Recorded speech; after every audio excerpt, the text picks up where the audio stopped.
ভারতীয় ভিসা কয়েক সপ্তাহের মধ্যে সহজ করার আশ্বাস দিল্লির। দিল্লির হায়দারাবাদ হাউসে খলিলুর রহমান ও এস জয়শঙ্করের বৈঠক। আগামী কয়েক সপ্তাহের মধ্যে বাংলাদেশিদের জন্য ভারতীয় ভিসা, বিশেষ করে চিকিৎসা ও ব্যবসায়ী ভিসা সহজ করার আশ্বাস দিয়েছে ভারত। আজ বুধবার দিল্লিতে বাংলাদেশের পররাষ্ট্রমন্ত্রী খলিলুর রহমানের সঙ্গে বৈঠকে ভারতের পররাষ্ট্রমন্ত্রী এস জয়শঙ্কর এই আশ্বাস দেন। পররাষ্ট্রমন্ত্রী খলিলুর রহমানের দিল্লিতে শুভেচ্ছা সফরের দ্বিতীয় দিনে আজ দুপুরে নয়াদিল্লির হায়দারাবাদ হাউসে এস জয়শঙ্করের সঙ্গে তার ১ ঘণ্টার বেশি আলোচনা হয়। তারা নিজেদের প্রতিনিধিদের নিয়ে আলোচনার পাশাপাশি দুজন একান্তে কিছু সময় কথা বলেন। আলোচনায় জয়শঙ্কর বাংলাদেশের নতুন সরকারের সঙ্গে গঠনমূলকভাবে যুক্ত হওয়ার পাশাপাশি দ্বিপাক্ষিক সম্পর্ক আরও জোরদার করার বিষয়ে ভারত সরকারের আগ্রহ পুনর্ব্যক্ত করেন। অগ্রাধিকার ভিত্তিতে খুব দ্রুত বাংলাদেশের নাগরিকদের জন্য ভারতের চিকিৎসা ভিসা চালু করা হচ্ছে বলে কূটনৈতিক সূত্রে জানা গেছে।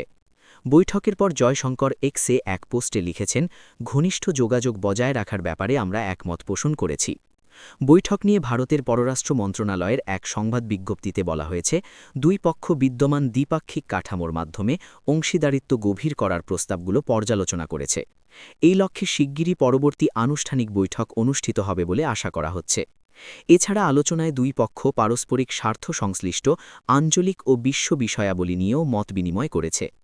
এর আগে বাংলাদেশের পররাষ্ট্র মন্ত্রণালয় দিল্লি থেকে পাঠানো এক বিজ্ঞপ্তিতে জানায়, দুই দেশের পররাষ্ট্রমন্ত্রীদের আলোচনায় ইনকেলাব মঞ্চের আহ্বায়ক শহীদ শরীফ ওসমান বিন হাদি হত্যাকাণ্ডে অভিযুক্ত ব্যক্তিদের গ্রেফতার করায় ভারত সরকারকে ধন্যবাদ জানান পররাষ্ট্রমন্ত্রী। গ্রেফতার ব্যক্তিদের দুই দেশের মধ্যে বিদ্যমান প্রত্যর্পণ চুক্তির অনুযায়ী বাংলাদেশে ফেরত পাঠানোর বিষয়ে দুই পক্ষ সম্মত হয়েছে।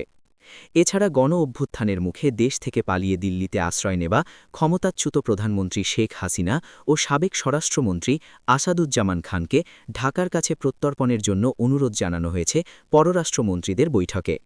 শেখ হাসিনা ২০২৪ সালের ৫ই অগস্ট ভারতে আশ্রয় নেওয়ার পর এই প্রথম দিল্লিতে আলোচনায় বসে তাকে দেশে ফেরত পাঠানোর অনুরোধ জানানো হল। আলোচনার পর জয়শঙ্কর তার এক্স হ্যান্ডেলারে লেখেন, বাংলাদেশের মাননীয় পররাষ্ট্রমন্ত্রী জনাব খলিলুর রহমান ও তার প্রতিনিধি দলকে আপ্যায়ন করতে পেরে আনন্দবোধ করেছি। আমরা আমাদের দ্বিপাক্ষিক সম্পর্ককে বিভিন্ন দিক থেকে শক্তিশালী করার ব্যাপারে আলোচনা করেছি। এছাড়া আঞ্চলিক ও বিশ্ব উন্নয়ন বিষয়ে মত বিনিময় করেছি। ঘনিষ্ঠ যোগাযোগ বজায় রাখার ব্যাপারে আমরা একমত পোষণ করেছি।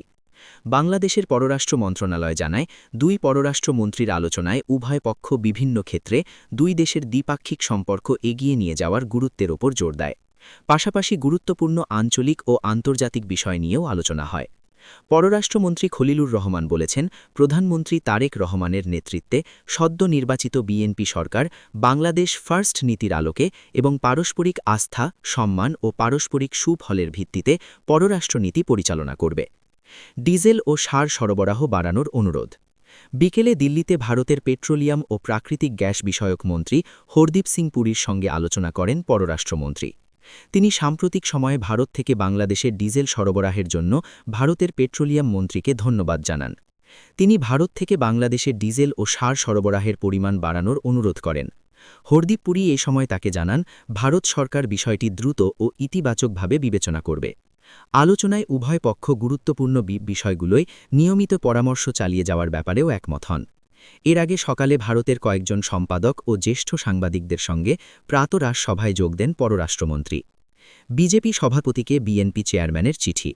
প্রধানমন্ত্রী ও বিএনপি চেয়ারম্যান তারেক রহমান ভারতের ক্ষমতাসীন দল বিজেপির সভাপতি নীতিন নবীনের কাছে একটি চিঠি পাঠান। দিল্লি সফররত প্রধানমন্ত্রীর পররাষ্ট্র বিষয়ক উপদেষ্টা ও বিএনপির যুগ্ম সম্পাদক হুমায়ুন কবির ওই চিঠি গত মঙ্গলবার রাতে বিজেপির আন্তর্জাতিক বিভাগের শাখা বিজয় চোথাউওয়ালের কাছে হস্তান্তর করেন। আজ দুপুরে বিজয় চোথাউওয়ালে তার এক্স হ্যান্ডেলে এই তথ্য জানান। তিনি লিখেছেন, বিএনপির যুগ্ম সম্পাদক হুমায়ুন কবিরের সঙ্গে আমার দেখা হয়েছে। এ সময় তিনি আমার হাতে একটি চিঠি তুলে দিয়েছেন। বিএনপি চেয়ারম্যান তারেক রহমান ওই চিঠি লিখেছেন বিজেপির জাতীয় সভাপতি নীতিন নবীনকে। আমাদের আলোচনার সময় উপস্থিত ছিলেন বিজেপি নেতা শিশির বাজুরিয়া। প্রসঙ্গত, গত মঙ্গলবার রাতে দিল্লিতে বিজেপির পশ্চিমবঙ্গ রাজ্য শাখা ও আন্তর্জাতিক বিভাগের সদস্য শিশির বাজুরিয়াকে নিয়ে বিজয় চোথাউওয়ালে সাক্ষাৎ করেন হুমায়ুন কবিরের সঙ্গে।